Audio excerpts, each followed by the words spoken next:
Maintenant, c'est à votre tour. Tous ceux ou celles qui veulent poser des questions en anglais, en français, à nos deux intervenants.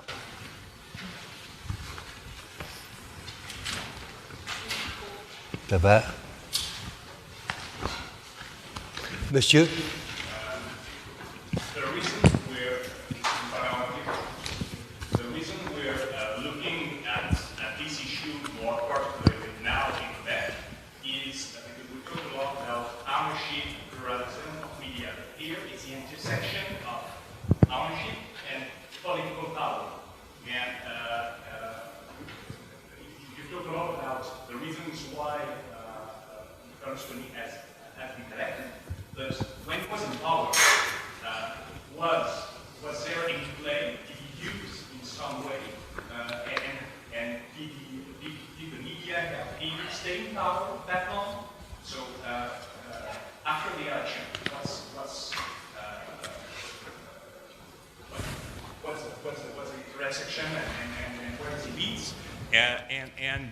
And also, if it's very hard, as Mr. Picard has said, to regulate media ownership, but maybe there are ways to regulate the political, the rules under which someone can become an elected official or take power, and how do you see that?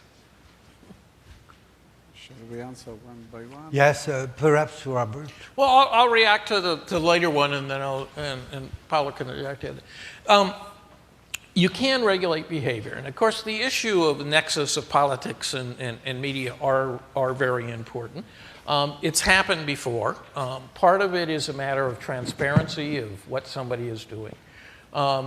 I said this morning in a discussion we had that Michael Bloomberg in New York is much more akin to the kind of things that are happening in Quebec today than Berlusconi is. And he stepped down from the Bloomberg company when he became mayor of New York. There were a lot of ties between the Bloomberg company and New York City, and business ties and regulatory ties and other such things that were very important. But he stepped down from the CEO of that. He was particularly concerned, or at least the company was particularly concerned, that they would have problems and worries that people would complain about the way he was covered or the way the city administration was covered along the way. The board of the company took very explicit efforts to say we want to be transparent about how we're going to do that. They actually established policies of how they would be covered, what they would and wouldn't do. Then they hired a respected former journalism dean to be their in-house critic, and he could publicly and privately criticize what they did, and to see how their coverage was different from other coverage and other such things. To become, again, a reputational protection, if you will, from the company being used completely as a political tool. So there are ways one can begin to deal with that. One certainly cannot say, because you're a media owner, you can't exercise your rights as a citizen. You can't do that. You could say, however, something to the fact, well, if you become a premier, or if you become a president or some serious level at that level, you must step down from a private company, including a media company, and that you can't operate it. In some jurisdictions, some countries, they require that if you have many investments, they have to be put into trusts. It doesn't work very well if ownership is involved, and you can run into problems very quickly with that, because if you say to somebody, "Oh, you must give up your media company," he can sell it to his wife and put her in charge, or he can give it to his children. Is his influence diminished? Brother? Yeah, Berlusconi, the brother, yeah. Is the influence diminished? No, but the law is complied with. And so you've got, it is important to state what you're trying to do, but very often these kind of regulations can be gotten around with, and so it is a problem. Which leaves essentially two areas of dealing with it. One is public shaming for behaving badly. The other is the fact that very often other shareholders will not want anything to happen to the brand and the reputation of the company because that will lower share prices. So you can appeal to them to protect the company.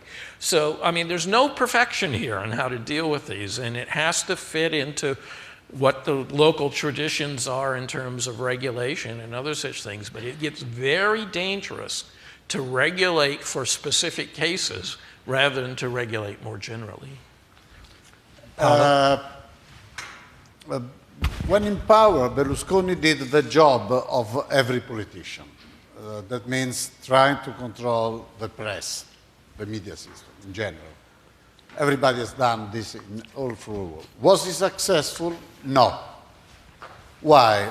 First of all, after 1994, we have had elections in 1996, and Berlusconi lost this election. And the new parliament approved a very strict law on the use of television, for instance, a law that we call with Latin name par condicio, equal condition, which is a very, I would say, anti-liberal law. Political advertisement is not allowed anymore on television. In election campaign, there are very precise time, minutes, how many minutes each party has to have in relationship to the number of members of parliament. Polls are not allowed to be published in the last 2 weeks of the campaign. Survey research are not publishable in the last 2 weeks of election campaign. So a law that limits a lot the power of television, and the power of television of Berlusconi himself. Then he went back to power, and he was not able to change this law. He tried to appoint a new board of directors of RAI, Public Service Broadcasting.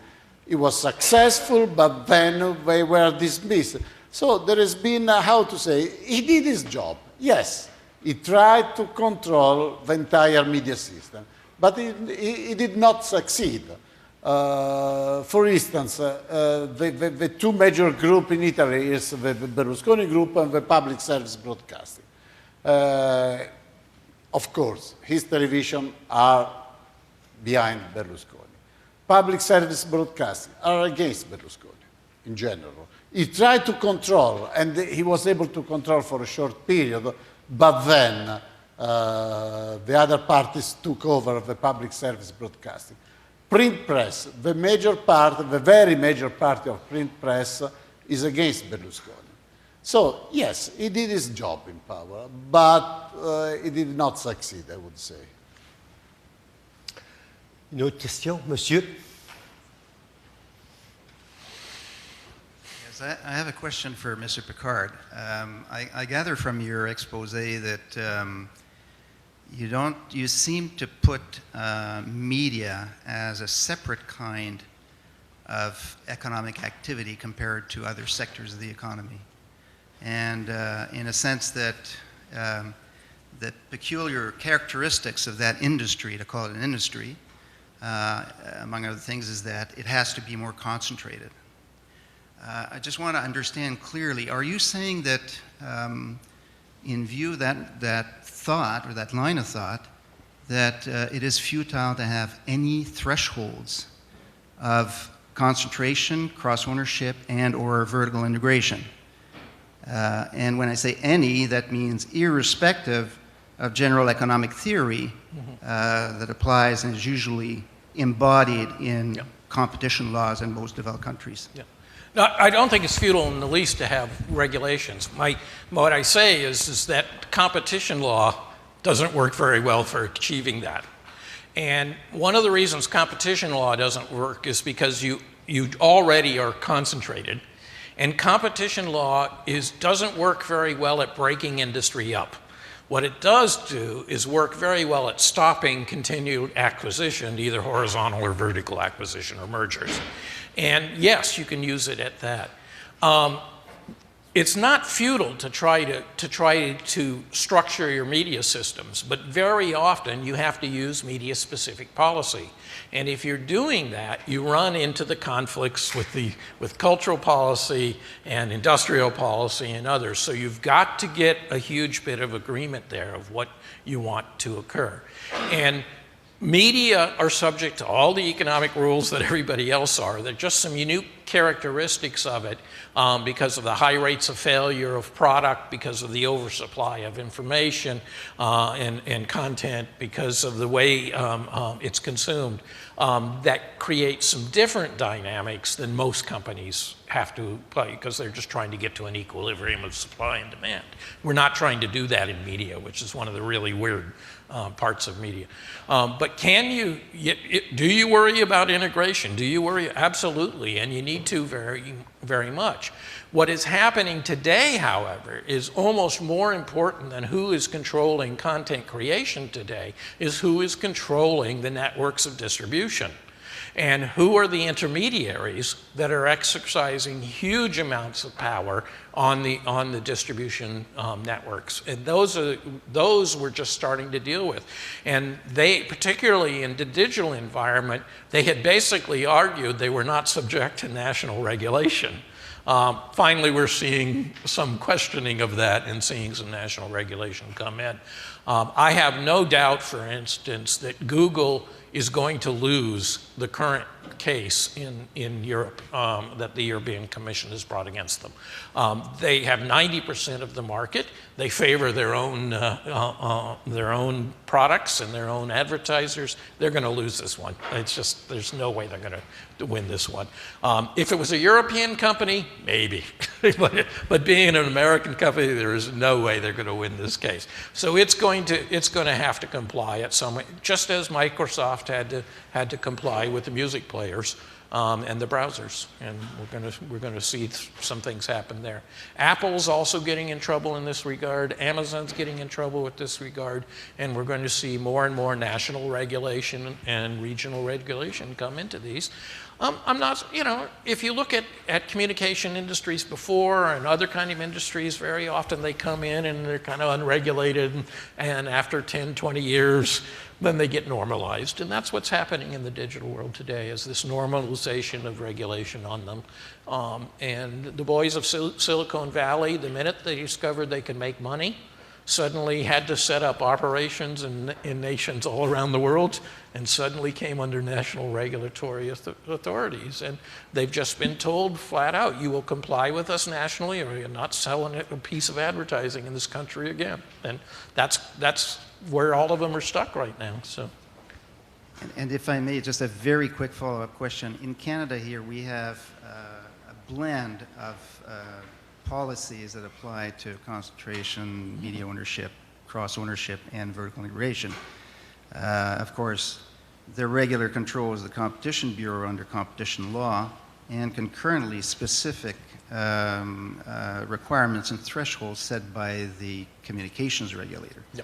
What's your view on that kind of hybrid system? And there again, assuming that there are, as there is in Canada, certain trigger thresholds, what's your view on those? Well, the hybrid system exists everywhere. It's not unusual. It exists everywhere, the hybrid system. The threshold issues for competition policy only come in, again, with merger and acquisition or some change. They rarely go in and look at an existing industry. So it's got to be something's happening. Somebody's trading off part of their company to somebody else, then you can intervene on competition. Politically, it's difficult to break up any company that's been allowed. The differences then between media policy regulation, which makes at different thresholds, and often does, comes into play. The problem they're having today is, how do you define that industry? How do you define what that is? Nobody knows what newspaper circulation is today, because the newspaper industries around the world have now started counting digital circulation as well. So what's the relevant market? You start running into a whole lot of competition policy issues, and you almost have to better deal with them as communication policy did. There are companies that are very good at playing one agency against the other. And we'll do that. And I'm sure they do that here in Canada because they do that in every other country that I've ever worked with. And I've worked now with about 20 countries on these kind of issues, and you see it everywhere. So it's not ideal, but it's what we have. And so you try to see what you have to do to make it work. It gets more complicated now because we used to have very good domestic content policies in many countries to protect domestic content or to promote identity and culture. In an international world where everything's coming over broadband, it's very difficult to maintain the same effect with the same kind of policies. And everybody's saying, what do we do about that? And that's, again, we come into these huge problems because now the ownership is not so much an issue, but what's coming over the pipe, because we no longer have closed national systems. So then does ownership mean as much in a closed national system? Probably not on entertainment content, but certainly matters still on domestic political content, news, debate about what society should be doing. C'est intéressant de constater qu'au Canada, l'acquisition de Postmédia, par Postmédia, de Sun Media, les deux grandes chaînes de journaux canadiennes anglaises, n'a donné lieu à aucun débat, ce qui, il y a 20 ou 30 ans, aurait été un tollé de critiques et de cris très forts, mais alors que maintenant, ça a passé quasi inaperçu. Peut-être, monsieur, ici... Ah, Florian?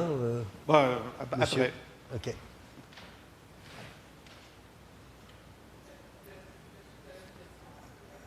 Le micro à monsieur, ici.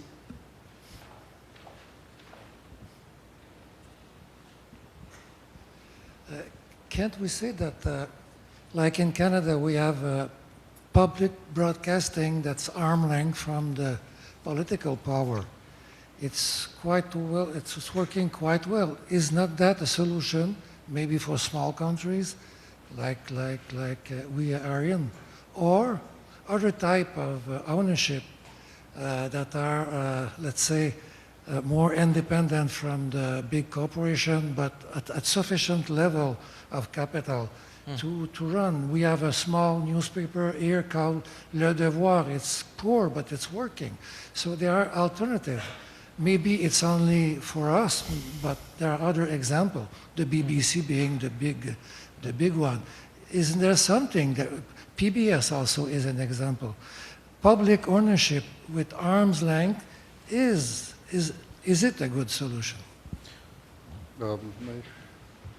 The European experience does not show this. Maybe it's too late. But public broadcast service in Europe, there is the case of BBC, but this is something strange. Italian public service broadcasting is strong. The Polish one is strong. German, so. There are no other good experience of successful public broadcasting service. I don't know if you... No, there are some small nations that's worked better than in some, but there are actually more failures of public service broadcasters to deliver than there are successes. And everybody points to the BBC, and that's very unusual, and I always say take it out of the formula. Start looking at Ireland or Sweden or some of these others that are much more based on realistically funded public service broadcasting, and they are very good at protecting identity and culture and dealing with them, but very often they can't produce enough. So if you look at Ireland, for instance, Ireland has a huge problem. The problem is Canada, the United States, and the UK. And we're all dumping programming on them. And so, yes, they have a reasonably good public service broadcaster that actually behaves like a public service broadcaster, but it still can't produce enough. It has commercial broadcasters that can't afford to produce, and domestic content, so they have to bring in all this imported programming. So they started the Sound and Vision program. They've now gone through, I think, 18 derivations of it, and basically it says that any producer, commercial, public service, whatever, can come, a broadcaster or a producer can come to get money to help fund television or radio programming that reflects Irishness, and they have some definitions of what that is about. That's another way to try to increase the effects of domestic production and discussion in a world. One of the real problems, and in fact I'm currently involved in a large international study on this, is tax and charity laws, particularly in the Anglo countries, are really opposed to setting up charitable newspapers and broadcast operations. And they make it very difficult to do. They sometimes will allow you to do it as an educational activity, but will not allow you to take political positions. Well, wait a minute. If we're trying to deal with society's political debates, you've got a problem with that. And so these are all bits and pieces that we can re-look at and say, well, maybe we should do it. Now, the biggest problem is that the treasuries around the world don't want somebody to run a commercial newspaper as a not-for-profit and have the government lose tax money. And so they're actually standing in the way of saving some newspapers from being taken in by somebody else and increasing concentration. So we can revisit a lot of these policies and deal with them, but it's not an easy proposition to just say we can stop concentration, because there are such a hodgepodge of regulations that affect these kind of issues. Florian. Oui, c'est une question pour le professeur Mancini. Je la pose en français, puisque vous comprenez. J'aimerais revenir à Berlusconi, et j'aimerais que vous nous résumiez les inquiétudes qui étaient manifestées par ceux qui craignaient la confusion entre le pouvoir médiatique et le pouvoir politique. Il y a eu tout un débat. Alors, qu'est-ce qu'on donnait comme argument? Et de quel côté étiez-vous à ce moment-là?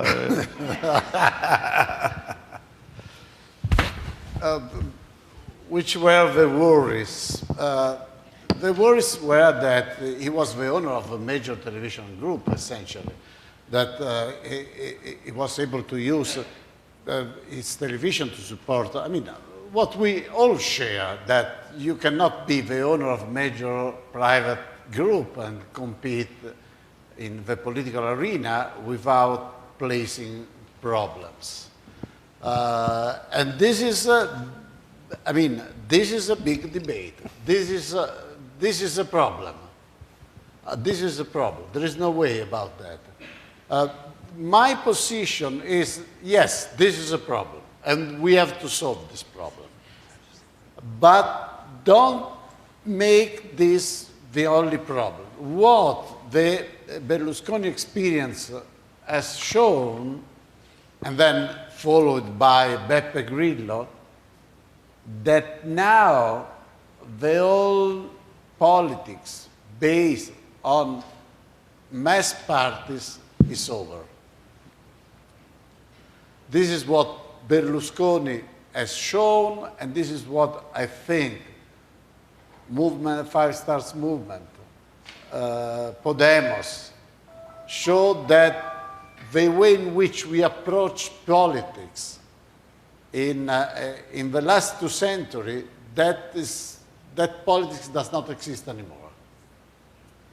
At least in specific political conditions, mostly, as I said, in transitional democracy, where there is volatility of the rules of games, where there is volatility of political actors. So this is my point. The issue that Berlusconi embodies is not the issue of conflict of interest. It's not only that. Is that is showing, has shown that the politics of 18th, 19th century is over.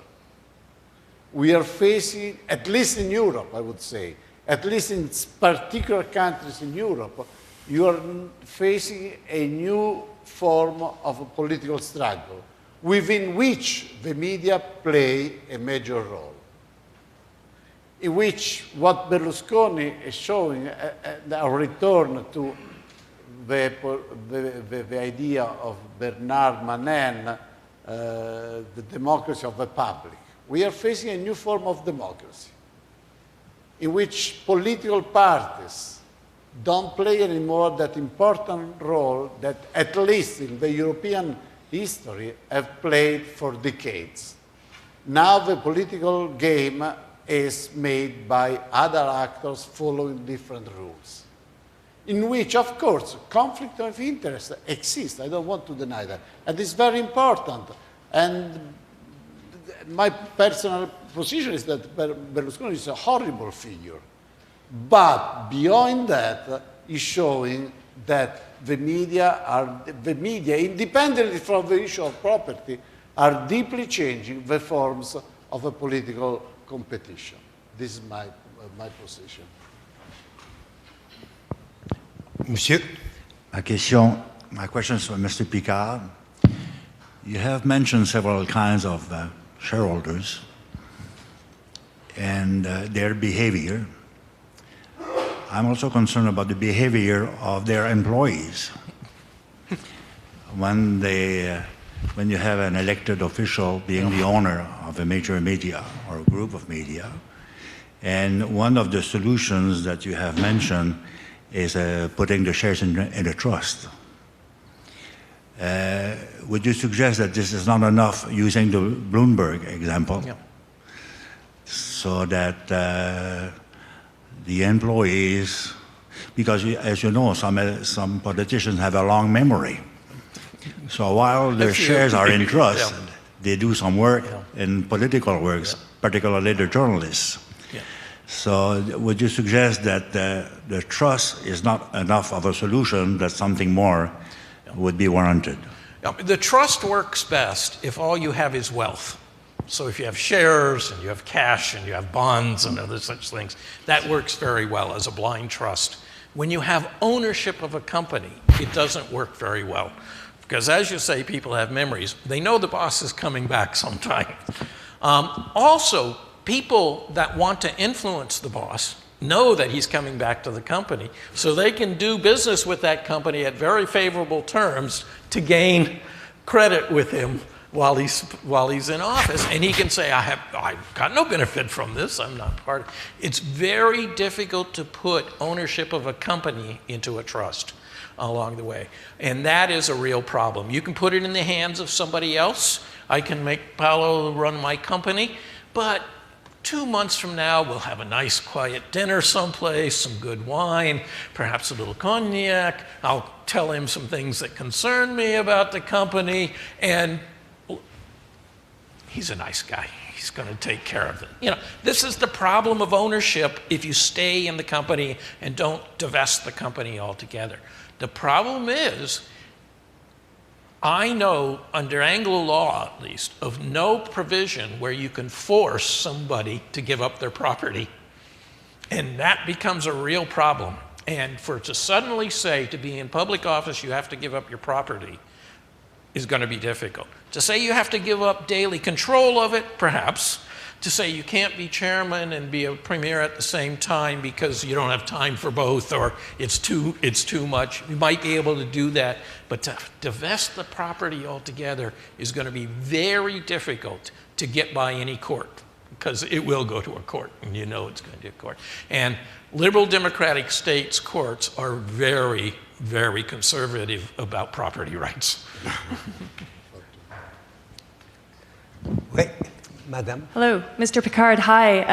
I'm here on behalf of our Journalists Association, and I wondered, from your experience, what you thought of the relationship between the owner and a journalist.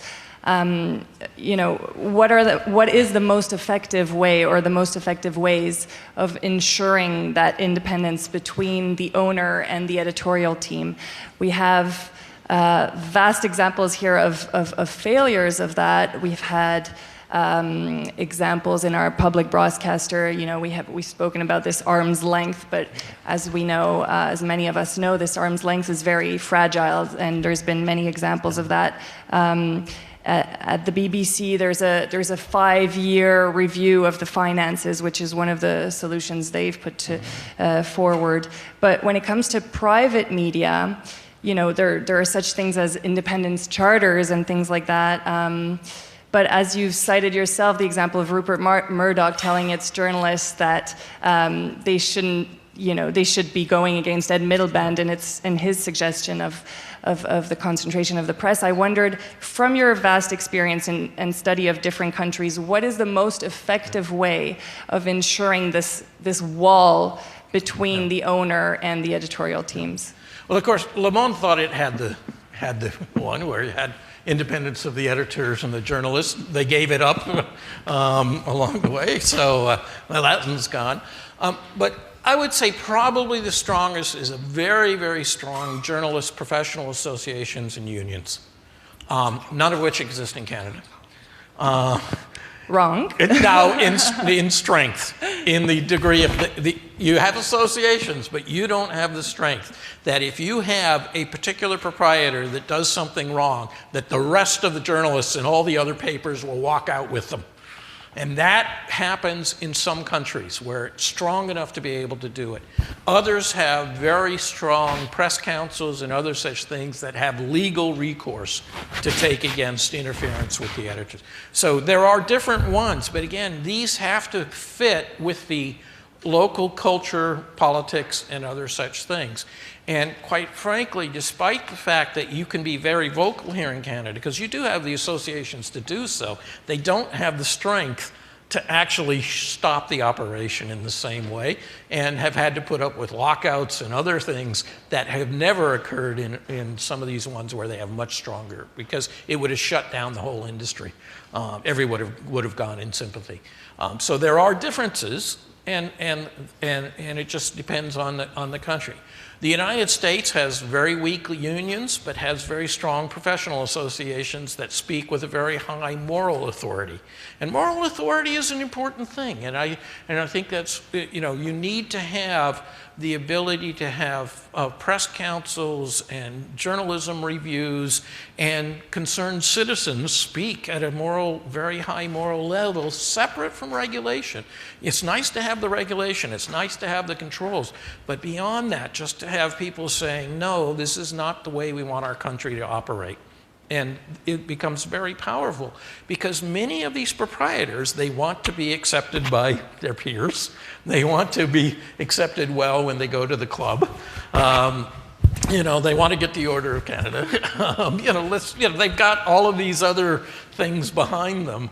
And when their peers and others are saying, no, that's not proper, they will sometimes behave just because of that. Moral suasion is a very important way of persuading. Autre question? Oui.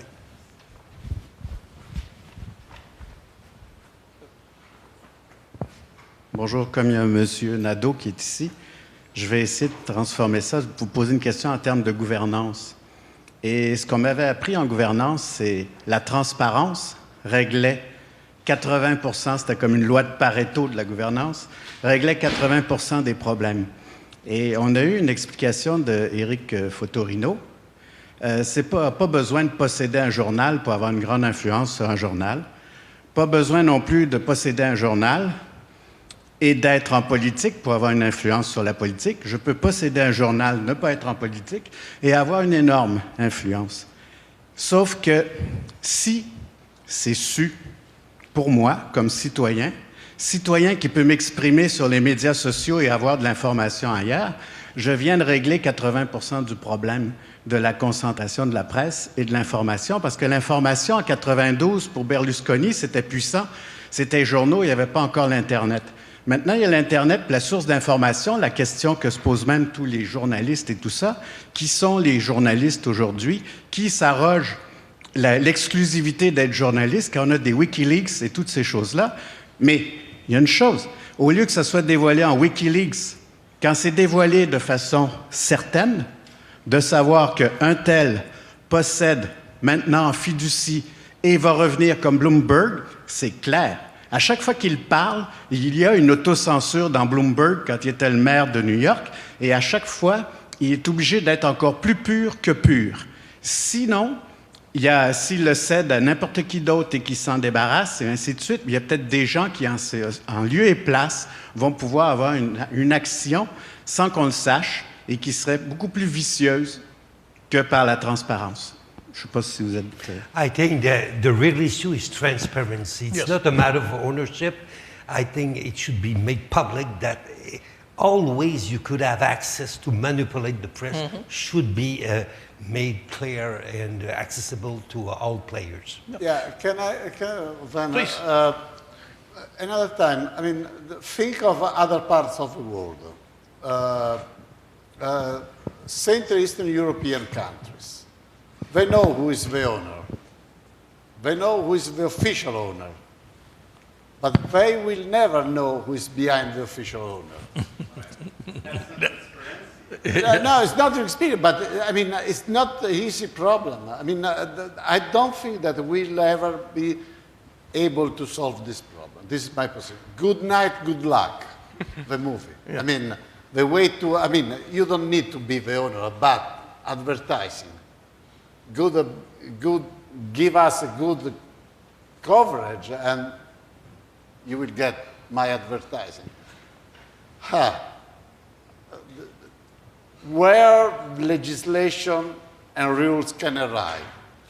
It's not a problem of legislation. It's a problem, I would say, of more general, how to put it? My word, I would say, rational legal authority.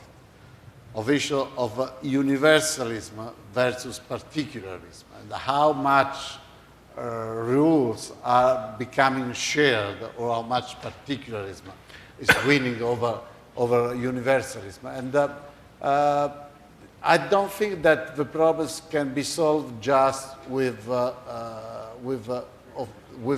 regulation. This is my point. That's has to be solved with culture, essentially. Mm-hmm. With culture. I mean, this is where we have otherwise, but because, for instance, in Italy, there are a lot of rules.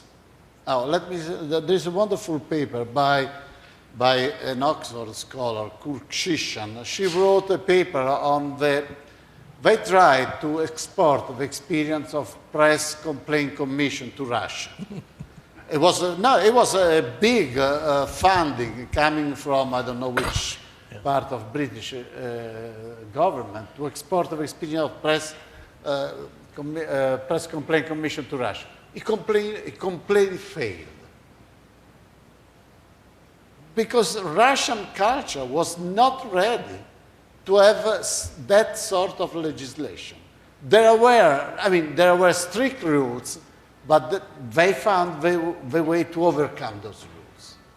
And many times, more formalism, it means that you find more ways to escape formalism. Yeah. High level of formalism means in many countries, many possibilities, many attempts to overcome the high level of formalism. So again, don't try to put laws everywhere, rules everywhere. No. They will succeed if there is behind those rules, there is a culture of universalism. Yeah. Otherwise, they are destined to fail. Yeah, the other problem with putting so many rules down is that then the player will say, I didn't break the rules, therefore I'm not wrong. Well, they may be terribly wrong. They may be morally wrong. They may be wrong on many different levels, but they're not legally wrong. And if you say that's the determination is this legal set of rules, you lose the ability to argue about the other things, which are often much more important than what actually goes into the regulations. I think these very, very great words. I think, thank you very much. I should thank our two guests now for your enlightening presentation. Very practical. I think you gave us a point of view from North America, from Europe, and We conducted a very civilized debate, having talked for 2 hours without naming once the person in Quebec involved. That's was behind the scene. Success. I told Paulo, you should never put the two names in the same sentence, otherwise you will be at the front page of Journal de Montréal tomorrow morning. And he avoided it. I think it's also important from being outside. We can't tell Quebecois what to do about this. You've got to decide this yourself. We can show you other experiences, other ideas, but what you decide to do is what matters. Thank you very much. I think it was very interesting.